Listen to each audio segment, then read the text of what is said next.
Je n'aurais jamais imaginé raconter cette histoire. En fait, je n'aurais jamais cru que je serais assise ici, tapant ces mots, revivant le moment qui a changé ma vie à jamais. Mais je n'ai pas le choix. Ce qui m'est arrivé est trop important, trop bouleversant pour le garder pour moi. C'est une vérité qui doit être partagée. Je m'appelle Émilie Dupont. Je vis dans une petite ville au cœur de la France, à proximité de Lyon. Je suis mère de 2 jeunes enfants, luttant pour joindre les 2 bouts, comme tant d'autres. Ma vie, jusqu'à ce moment-là, avait été une routine régulière, remplie de défis. Mère célibataire, travaillant à 2 emplois, essayant d'offrir à mes enfants une vie meilleure que celle que j'avais eue en grandissant. Ce n'était pas facile, mais je m'en sortais. Chaque jour, je me levais, allais travailler, préparais les repas et aidais mes enfants avec leurs devoirs. C'était la même routine, jour après jour. La vie n'était pas parfaite, mais on s'en sortait. Le 15 février 2025 a commencé comme n'importe quel autre jour. Je me suis levée tôt et préparé le petit déjeuner pour mes enfants, puis suis partie à mon travail d'infirmière à l'hôpital local. J'étais fatiguée, épuisée, en réalité. Mes pieds me faisaient mal d'avoir passé toute la journée debout et mon esprit était embrouillé par des nuits sans sommeil. Mais je devais continuer. Les factures devaient être payées et il n'y avait pas de place pour ralentir. Mes enfants avaient besoin de moi et je ne pouvais pas me permettre de les décevoir. Ce soir-là, après une longue garde, j'ai quitté l'hôpital et suis montée dans ma vieille voiture. Les rues de Lyon étaient aussi animées que d'habitude, même à 20h30. Les feux de circulation clignotaient sur le pavé humide de la pluie qui était tombée plus tôt. Mon esprit était envahi par les pensées des factures s'accumulant à la maison, des courses que je devais encore faire, et des difficultés scolaires de mon fils. Je n'ai à peine remarqué la voiture qui se précipitait vers moi, venant de l'autre direction, jusqu'à ce qu'il soit trop tard. La collision s'est produite si rapidement. Un bruit soudain, assourdissant. Ma tête a heurté le volant. Ma poitrine brûlait de douleur. Et puis, il n'y avait plus rien. Le monde est devenu noir. Mais je ne suis pas restée là. Je ne suis pas restée dans ce moment. Lorsque j'ai ouvert les yeux, je n'étais plus dans la voiture. Je n'étais même plus sur la route. J'étais ailleurs. Flottant au-dessus de tout, observant le chaos qui se déroulait en dessous de moi. Je voyais mon corps affalé sur le volant, du sang coulant de mon front. Les secouristes étaient déjà sur place, se précipitant pour me sortir de la voiture, travaillant frénétiquement pour sauver ma vie. Mais je n'avais pas peur. En fait, je me sentais calme. Une paix étrange m'entourait, comme une étreinte chaleureuse. Le bruit du monde s'évanouissait en arrière-plan. Les lumières vives des sirènes semblaient lointaines, presque irréelles. Je me sentais légère, comme si j'étais soulevée au-dessus du monde. À mesure que je m'élevais, le monde en dessous de moi devenait plus petit, moins significatif. Je n'étais pas seule dans cet espace. L'air autour de moi était rempli d'une lumière douce et scintillante. Et puis, comme attirée par une force invisible, je me suis retrouvée à m'en approcher. Au début, ce n'était qu'une lumière comme je n'en avais jamais vue auparavant. Elle n'était ni dure ni éblouissante, mais elle rayonnait de chaleur et de paix, comme si elle était vivante. Elle pulsait doucement, comme un battement de cœur. À mesure que je m'approchais, je ressentais une paix profonde, une paix que je n'avais jamais connue auparavant. C'était comme si je revenais chez moi. Je n'avais plus peur. En fait, je me sentais plus vivante que je ne l'avais jamais été de toute ma vie. Chaque souci, chaque peur, chaque fardeau que j'avais porté dans ma vie, tout ce qui m'avait accablé semblait fondre.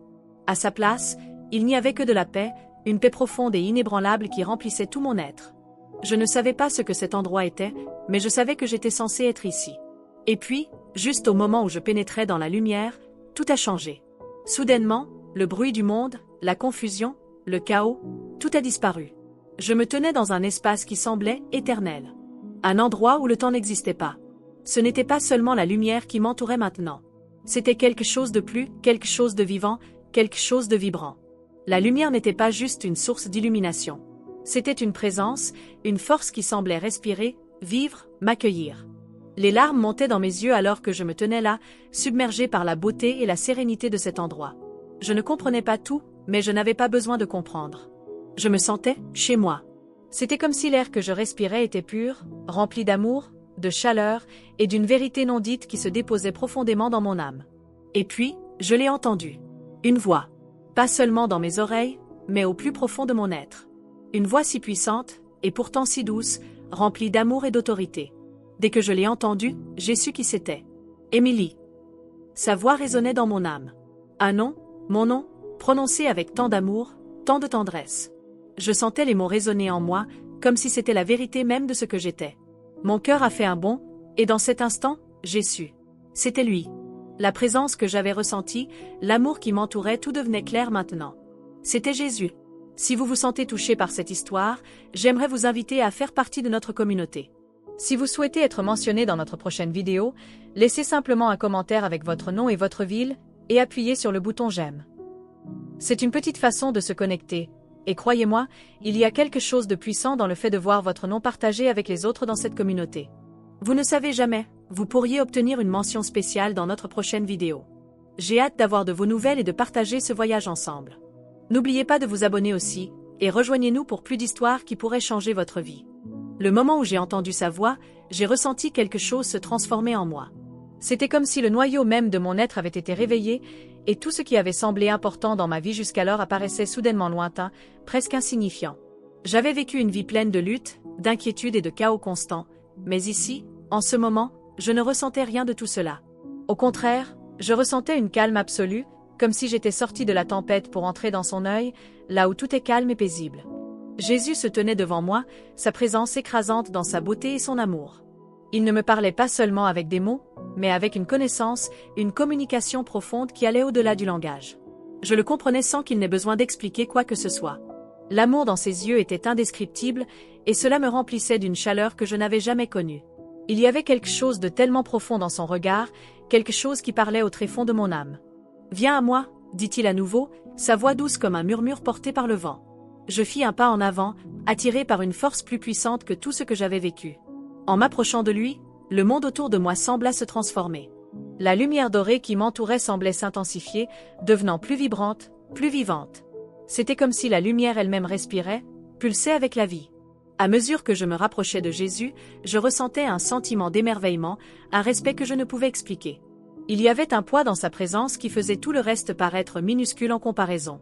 Je ne pouvais pas parler, les mots semblaient m'avoir quitté. Mais je n'avais pas besoin de parler. Je ressentais sa compréhension, sa compassion, sa connaissance absolue. Il me voyait vraiment, d'une manière que personne d'autre n'avait jamais fait. Il voyait chaque partie de moi, les parties que j'avais essayé de cacher, celles que j'avais voulu oublier, et pourtant, il m'aimait. Ses yeux se fixèrent sur les miens, et à cet instant, je sentis que j'étais attirée dans son âme même. Je ne résistais pas. Comment aurais-je pu? La paix qui émanait de lui était différente de tout ce que j'avais jamais ressenti dans ma vie.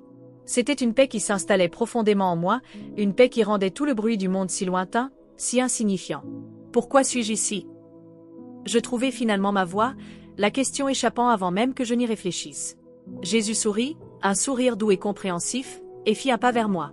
Sa main se tendit, et lorsqu'elle toucha la mienne, je ressentis une vague de chaleur, comme si chaque fardeau, chaque peur, chaque instant de doute était en train de se dissiper. Son toucher était doux, mais fort. C'était le genre de toucher qui vous rassure, qui vous fait savoir que tout ira bien, que vous êtes en sécurité, que vous êtes aimé. « Tu as été choisi pour voir ce qui vient », dit-il doucement, ces mots résonnant dans mon esprit. « Tu es ici pour dire à mon peuple ce que tu vois. » Je ne comprenais pas. Pourquoi moi? Pourquoi m'avait-il choisi, une simple femme d'un petit village, pour porter ce message? Je n'étais personne de spécial. J'étais une mère, une infirmière, rien de plus. Je ne m'étais jamais vue comme quelqu'un d'important. Mais là, il était, me disant que j'avais été choisi pour quelque chose de bien plus grand que ce que j'avais jamais imaginé. Alors qu'il commença à marcher, je me retrouvai à le suivre, marchant légèrement sur ce qui semblait n'être rien, comme si nous marchions sur de l'air, ou de la lumière elle-même. Il n'y avait pas de sol sous nos pieds, seulement une douce lueur dorée qui semblait vibrer à chaque pas. La sensation était irréelle, mais je me sentais ancrée d'une manière que je n'avais jamais connue. Nous marchâmes ce qui sembla être une éternité, bien que je savais que le temps était différent ici. Le monde, le chaos, les luttes, tout cela ne comptait plus. Tout ce qui comptait, c'était ce moment, cette présence. Et pourtant, à mesure que nous avancions, je pouvais sentir quelque chose bouger, quelque chose qui changeait dans l'air autour de nous. La lumière commença à se transformer, pas de manière effrayante, mais d'une manière qui me fit comprendre que quelque chose allait se dérouler, quelque chose que je n'étais pas encore prête à comprendre. Et puis, cela arriva. La lumière autour de nous commença à changer, passant du doux doré à des éclats de couleurs vives et vibrantes. Je vis des villes, Paris, Marseille, Lyon toutes animées de monde. Mais il y avait quelque chose d'étrange chez les gens que je voyais. Ils marchaient dans les rues avec des expressions qui ne correspondaient pas à l'endroit où ils se trouvaient. Leurs visages étaient vides, leurs yeux ternes, malgré le luxe qui les entourait. Il y avait de hauts gratte-ciel, des voitures chères et des rues impeccablement entretenues, mais les gens qui s'y trouvaient, Peu importe à quel point ils étaient bien habillés ou réussis, avaient perdu quelque chose d'essentiel. Pourquoi sont-ils ainsi? Demandai-je, confuse par ce que je voyais. Ils sont spirituellement affamés, répondit Jésus, sa voix pleine de compassion. Ils ont tout ce que le monde leur dit qu'ils doivent avoir, mais leurs âmes sont vides. Je regardais les gens, cherchant sur leur visage un signe de vie, une lueur de la paix que j'avais ressentie depuis que je suis entré dans cet endroit. Mais il n'y avait rien. Ils étaient entourés de richesses, des symboles de réussite, mais ils avaient perdu quelque chose de bien plus précieux, leur connexion à quelque chose de plus profond. Ils poursuivaient quelque chose qui ne pourrait jamais combler le vide à l'intérieur d'eux. Ils m'ont oublié, dit Jésus doucement. Ils pensent que le succès, que la richesse, leur apportera le bonheur. Mais sans moi, ils resteront toujours vides. Puis, aussi soudainement que cela avait commencé, la vision changea. Les villes animées, les gens marchant sans but, tout s'évanouit dans l'arrière-plan. À sa place, je vis des familles qui semblaient avoir tout, mais je savais qu'elles étaient tout aussi vides. Je vis des familles blanches autour de tables de dîner, mais au lieu de conversation et de rire, il y avait du silence. Leurs yeux étaient remplis de peur et d'anxiété, leur cœur chargé d'un poids qu'ils ne comprenaient pas. Pourquoi sont-ils si perdus? Demandai-je, la question m'échappant avant même que je ne puisse l'arrêter. Parce qu'ils ont mis leur confiance en de mauvaises choses, répondit Jésus, sa voix lourde de tristesse. Ils ont confiance dans l'argent, dans le confort, dans le statut, mais pas en moi. Et sans moi, ils seront toujours perdus. Alors que nous marchions, le monde autour de nous continuait de changer, se transformant de manière que je peinais à comprendre. La lumière dorée qui m'entourait commençait à vaciller, laissant place à une nouvelle forme d'illumination, une lumière qui ne se contentait pas d'être vue, mais qui était ressentie profondément en moi.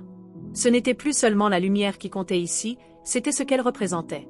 Cet endroit, cet espace n'était pas simplement physique. Il était spirituel, et il rayonnait d'une telle vérité profonde que je pouvais sentir chaque partie de mon être s'aligner avec elle. Je me sentais connecté, non seulement à Jésus, mais à quelque chose de bien plus grand, quelque chose d'ancien et d'éternel. C'était comme si le tissu même de l'univers s'était ouvert pour révéler ses secrets, et je me trouvais au centre, observant tout cela se dérouler. Il n'y avait pas de limite ici, aucune frontière à la sagesse ou à l'amour qui circulait librement. À chaque pas, j'étais enveloppé dans la chaleur et la pureté de cette présence divine. Jésus n'avait pas beaucoup parlé depuis que nous avions commencé à marcher, mais son silence semblait être une forme de communication en soi. Il y avait une connaissance entre nous, une compréhension profonde qui transcendait les mots. Puis, nous arrivâmes. C'était un endroit de tranquillité absolue, où l'air même semblait vibrer d'une énergie sacrée. Je pouvais sentir son poids appuyé sur ma poitrine, non pas de manière suffocante, mais de manière à me rappeler ma petitesse, ma condition humaine, face à quelque chose d'aussi vaste et magnifique. « Regarde, dit Jésus, sa voix brisant le silence pour la première fois depuis une éternité. Il désigna une scène qui commença à se dérouler devant moi. D'abord, je n'arrivais pas à comprendre ce que je voyais. C'était comme regarder une peinture prendre vie lentement, les couleurs se fondant et se transformant, des formes émergeant de la brume. Je vis des flashs de différents endroits, des endroits que je reconnaissais et d'autres que je ne connaissais pas. Paris, Marseille, Londres, même de petites villes comme celle dans laquelle j'avais grandi. Mais il y avait quelque chose de perturbant. Les visages des gens étaient inconnus, et pourtant, ils semblaient tous d'une manière ou d'une autre pareille. Ils marchaient dans les rues bondées, mais ils n'étaient pas vraiment là. C'était comme s'ils se contentaient de suivre un chemin, leur vie se déroulant en mode automatique. Leurs yeux étaient ternes, vitreux. Ils semblaient déconnectés du monde qui les entourait, comme si quelque chose avait été perdu en chemin. Et malgré le luxe qui les entourait, les gratte-ciel étincelants, les voitures de luxe, les vêtements de créateurs, leurs âmes semblaient se faner. Pourquoi sont-ils comme ça? Demandai-je, ma voix tremblante de confusion et d'inquiétude. Ils sont spirituellement affamés, répondit Jésus, sa voix emplie de compassion. Ils ont tout ce que le monde leur dit qu'ils doivent avoir, mais leurs âmes sont vides. Ils poursuivent des choses qui ne peuvent pas les remplir. Je regardais les gens, cherchant dans leur visage le moindre signe de vie, une lueur de la paix que j'avais ressentie depuis mon arrivée ici. Mais il n'y avait rien. Ils étaient entourés de richesses, des symboles de réussite, mais ils avaient perdu quelque chose de bien plus précieux, leur connexion à quelque chose de plus profond. Ils couraient après quelque chose qui ne pouvait jamais combler le vide à l'intérieur d'eux. Ils m'ont oublié, dit Jésus doucement. Ils pensent que le succès, que la richesse, leur apportera le bonheur. Mais sans moi, ils resteront toujours vides. Puis, aussi soudainement que cela avait commencé, la vision changea. Les villes animées, les gens marchant sans but, tout se dissipa. À leur place, je vis des familles qui semblaient avoir tout, mais je savais qu'elles étaient tout aussi vides. Je vis des familles françaises assises autour de tables à manger, mais au lieu de conversation et de rire, il y avait du silence. Leurs yeux étaient remplis de peur et d'anxiété, leurs cœurs alourdis par un fardeau qu'ils ne comprenaient pas. « Pourquoi sont-ils si perdus ?» demandai-je, la question échappant avant même que je ne puisse l'arrêter. « Parce qu'ils ont mis leur confiance en de mauvaises choses, » répondit Jésus, sa voix pleine de tristesse. « Ils ont confiance dans l'argent, dans le confort, dans le statut, mais pas en moi. Et sans moi, ils seront toujours perdus. » Alors que nous continuions notre marche, la scène autour de nous changea encore. Cette fois, il y avait une lourdeur plus profonde dans l'air, une tension que je ne pouvais ignorer. La lumière dorée qui nous entourait, autrefois éclatante, semblait vaciller et se tamiser, remplacée par une présence ombragée. Ce n'était pas l'obscurité telle que la nuit tombe sur le monde, mais la façon dont quelque chose de précieux a été perdu, laissant un vide qui ne peut être comblé. Nous nous trouvâmes devant un paysage vaste et déployé, qui semblait s'étendre à l'infini. Il y avait deux côtés à cet endroit, et bien qu'ils ne soient séparés que par une ligne fine, le contraste entre eux ne pouvait être plus frappant.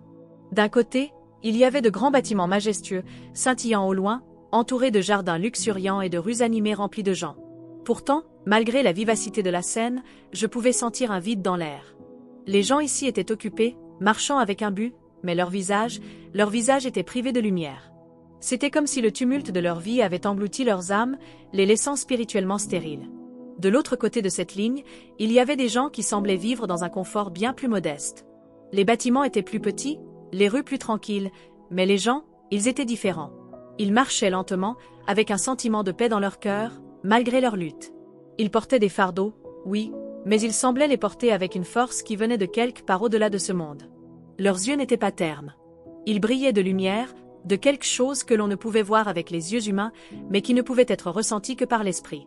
Je me tournai vers Jésus, cherchant un sens à ce que je voyais. « Pourquoi y a-t-il une telle division ?» demandai-je. « Pourquoi certains ont-ils tellement, et pourtant semblent avoir rien? Et pourquoi d'autres ont si peu, mais leurs âmes semblent si riches ?» Jésus me regarda, ses yeux pleins de compassion. « Le monde a mis sa valeur dans de mauvaises choses, dit-il, sa voix douce mais pleine d'autorité. La richesse matérielle, le pouvoir, le statut, tout cela est temporaire. Cela peut être acquis, mais cela peut aussi être perdu. Et sans moi, tout cela ne signifie rien.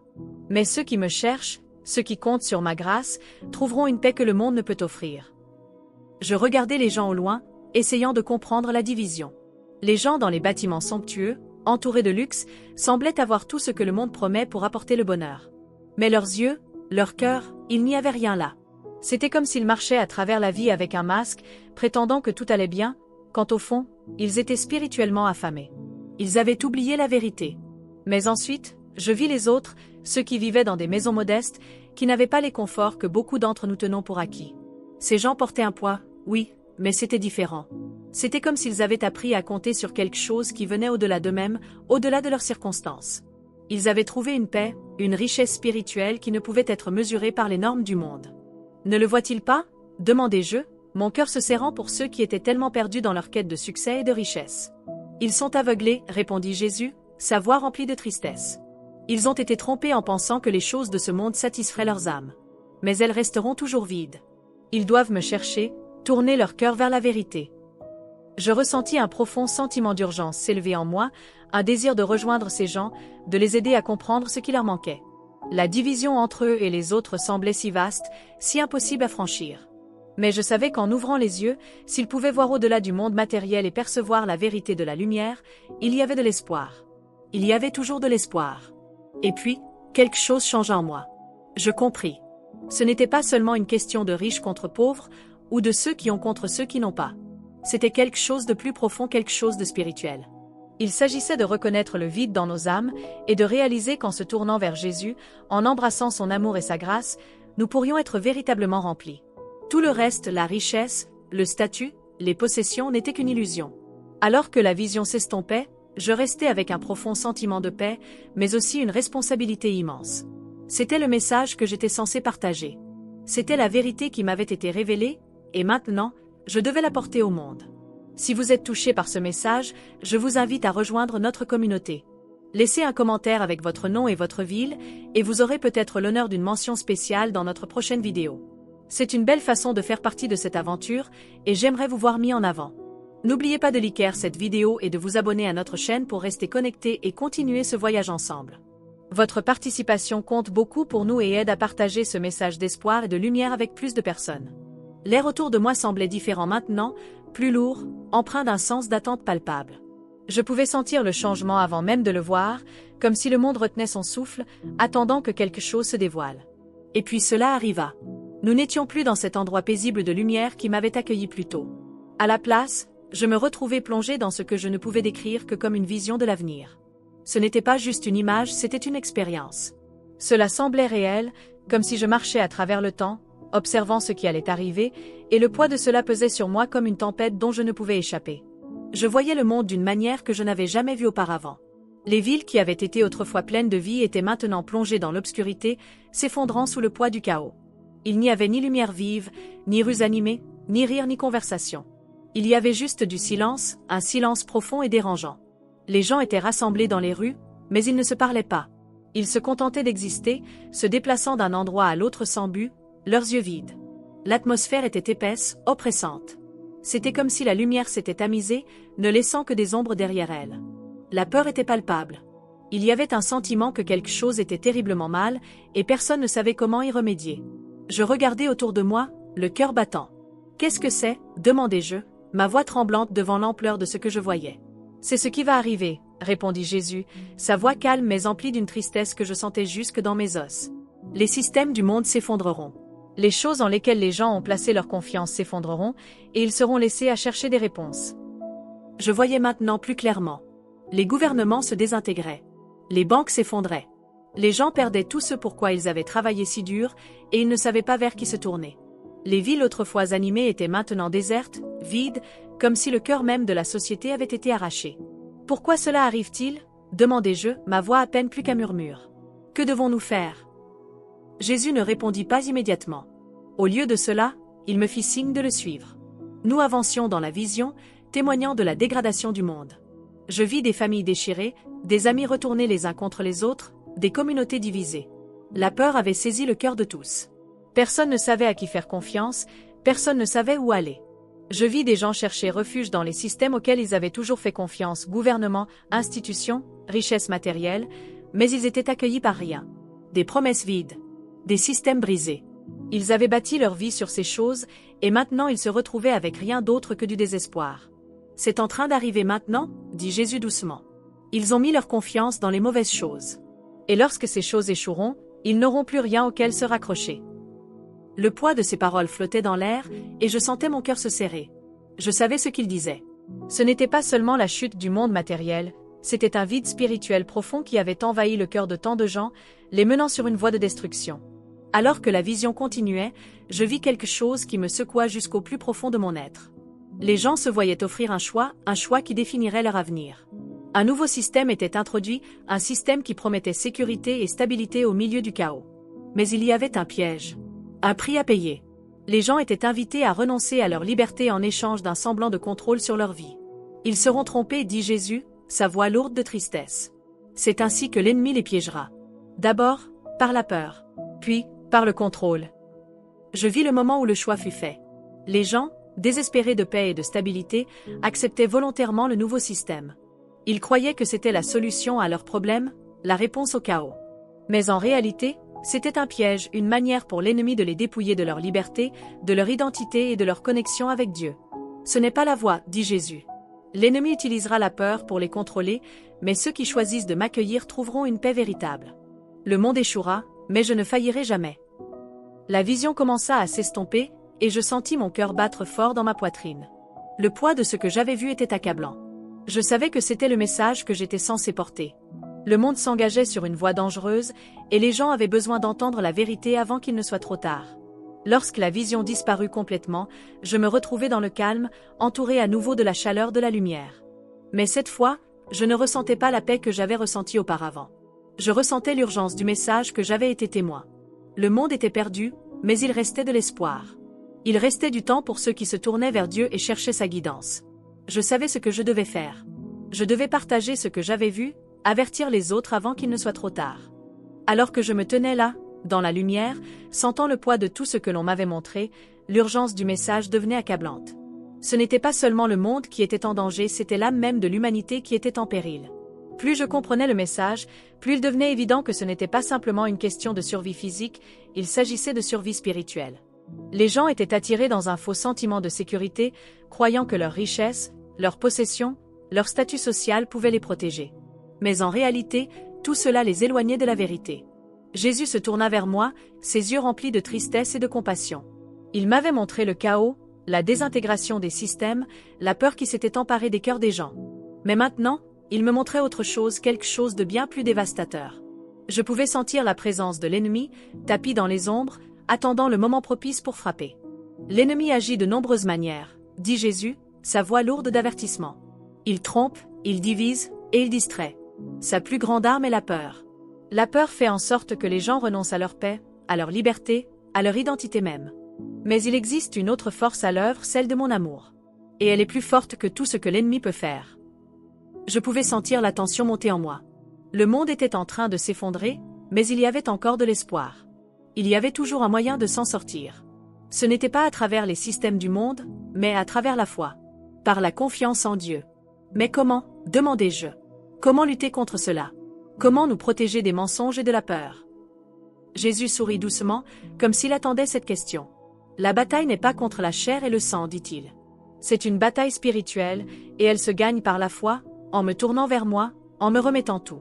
L'ennemi n'a aucun pouvoir sur ceux qui marchent avec moi, ceux qui se fient à ma parole. Je ressentis une vague de paix m'envahir, mais elle était mêlée d'une profonde tristesse. Le monde était sur le point de faire face à son plus grand défi, et tant de personnes ne seraient pas prêtes. Elles seraient englouties par la peur, par les mensonges, par l'illusion de sécurité. Mais ceux qui tenaient bon dans leur foi, ceux qui demeuraient fidèles au message d'amour et de paix, ne seraient pas ébranlés. Jésus continua, sa voix calme mais pleine d'autorité. Dis-leur de se préparer. Dis-leur de renforcer leur foi, de me chercher, de se détourner des faux conforts de ce monde. L'ennemi essaiera de les tromper, mais ceux qui me font confiance seront protégés. Je hochai la tête, comprenant la gravité de ces paroles. Ce n'était pas simplement un avertissement, c'était un appel à l'action. Le monde s'apprêtait à affronter une tempête comme aucune autre, et ceux qui ne connaissaient pas la vérité seraient balayés. Mais il y avait une issue. Il y avait toujours de l'espoir. Puis, tout aussi soudainement que cela avait commencé, la vision commença à se dissiper. Le monde autour de moi s'évanouit lentement, et je me retrouvai de nouveau dans la lumière paisible, mais cette fois, je n'étais pas seule. J'avais reçu une mission, un but. J'avais vu la vérité, et maintenant je devais la partager. Je ne pouvais pas garder cela pour moi. C'était trop important, trop urgent. Le poids du message était lourd, mais il était aussi puissant. Je savais ce que je devais faire. Je devais partager ce que j'avais vu, parler de la vérité à ceux qui en avaient besoin. Le monde était perdu, mais il ne devait pas rester ainsi. Il y avait encore du temps. Il y avait encore de l'espoir. Et c'était à moi de m'assurer que les gens sachent cela. Si ce message vous touche, je vous invite à rejoindre notre communauté. Laissez un commentaire avec votre nom et votre ville pour être mentionné dans notre prochaine vidéo. C'est un moyen d'être connecté, de faire partie de ce voyage et de partager ce message. N'oubliez pas de liker cette vidéo et de vous abonner pour continuer à suivre ce chemin ensemble. Votre soutien est essentiel pour que nous puissions continuer à diffuser cette vérité d'espoir et d'amour.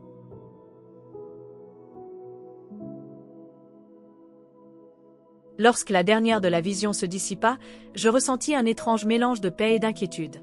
Le monde que j'avais vu, le tumulte, la douleur, tout semblait si réel.